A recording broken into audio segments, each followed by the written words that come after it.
আসসালামু আলাইকুম সুপ্রিয় দর্শক শ্রোতা, দেশ ও দেশের বাইরে থেকে যেখান থেকে আমাদের এই ভিডিও প্রোগ্রামটি দেখছেন সবাইকে আন্তরিক প্রীতি ও শুভেচ্ছা জানিয়ে শুরু করছি আজকের ভিডিওটি।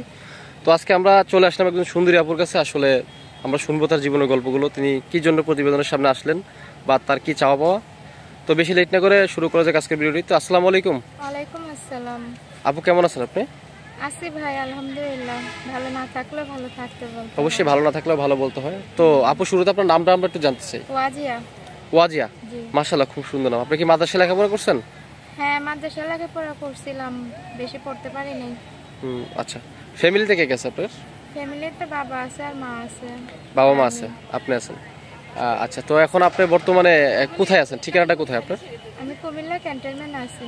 কুমিল্লা ক্যান্টনমেন্ট। বর্তমানে তো আমরা ক্যান্টনমেন্টে আছি, তাই না? আপনাকে এখানেই থাকেন? হ্যাঁ, আমি এখানেই থাকি, বাসা বাড়ি। বয়সটা কত আপনার? 22 বছর। 22 বছর। তো আপনি 22 বছর বয়সে, এত কম বয়সে আপনি প্রতিবেদনের সামনে কেন আসলেন? আসছে, বাবাটা স্ট্রোকের রোগে কাজকর্ম করতে পারে না। আমি আগে মহিলা মাদ্রাসা কাজ করতাম, তারপরে হুজুরটা ভালো ছিল না, মানে চরিত্র নিয়ে কি করতাম, আমার আত্মসম্মান নিয়ে কথা বলতো। তো এই কারণে আমি ছাইরা দিয়েছি। এখন আমি চলতেও পারি না, আমার বাবার চিকিৎসাও করাইতে পারি না, নিজেও খাইতে পারি না। বিয়ের কথা আসে, এমনকি ওরা যৌতুক চায়, তা আমরা তো ওই সামর্থ্যটা নাই যে আমি যৌতুক দিব। আচ্ছা আচ্ছা, তো আপনি যৌতুকের কারণে মূলত আপনার এলাকাতে বিয়ে বসতে পারেন নাই তো? না, হ্যাঁ। তো এখন প্রতিবেদন আসছেন, কোনো ভালো মনের মানুষ পেলে কি বিয়ে শাদী করবেন? হ্যাঁ, যদি একটা ভালো মনের মানুষ পাই আমি বিয়ে বসবো। সে যে এরকমই হোক, বিয়েটা হোক, আবিয়াটা হোক, বয়স্ক হোক, শুধু সে আমাকে চাইটা ডাল ভাত খাওয়াবে, এর বেশি আর কিছু চাই না আমার জীবনে। আচ্ছা, তো ভালো একটা মনের মানুষ পেলে বিয়ে শাদী করবেন। তো ঠিক আছে, আপনার ফোন নাম্বারটি আমি একটু বলবো, হ্যাঁ, আমার সাথে সাথে বলবেন। 018 018 450 450 29 29 550।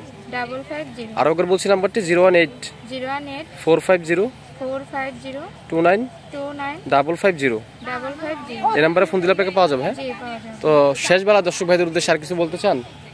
বলতে চাই কি, আমার দুঃখের কথা শুনে যদি কোনো এমন ব্যক্তি আমার পাশে দাঁড়ায়, সহযোগিতা করে, কি বিয়ে করতে চায়, তাহলে আমি তাকে কখনো ঠকাবো না যদি সে আমাকে না ঠকায়। আমি গরিব ঘরের সন্তান, আর আমাকে খারাপ উদ্দেশ্যে কখনো ফোন দিবেন না। মন চাইলে, যদি মন চায় তাহলে সহযোগিতা করবেন, কিন্তু খারাপ উদ্দেশ্যে দিয়ে ফোন দিবেন না। সবার ঘরেই মা বোন আছে, আমার এটাই রিকোয়েস্ট। তো সুপ্রিয় দর্শক শ্রোতা, প্রেম ভালোবাসা বিয়ের সাথে সম্পূর্ণ আপনাদের দায়িত্ব। তো এই আপুটাকে অবশ্যই কেউ খারাপ উদ্দেশ্য নিয়ে ফোন দিবেন না, অবশ্যই ভালো উদ্দেশ্য নিয়ে ফোন দিবেন, আর তাকে হেল্প সহযোগিতা করে তার পাশে দাঁড়ানোর চেষ্টা করবেন। তো আজকে এই পর্যন্তই, দেখা হচ্ছে অন্য কোনো ভিডিওতে। সে পর্যন্ত সবাই ভালো থাকবেন। আসসালামু আলাইকুম।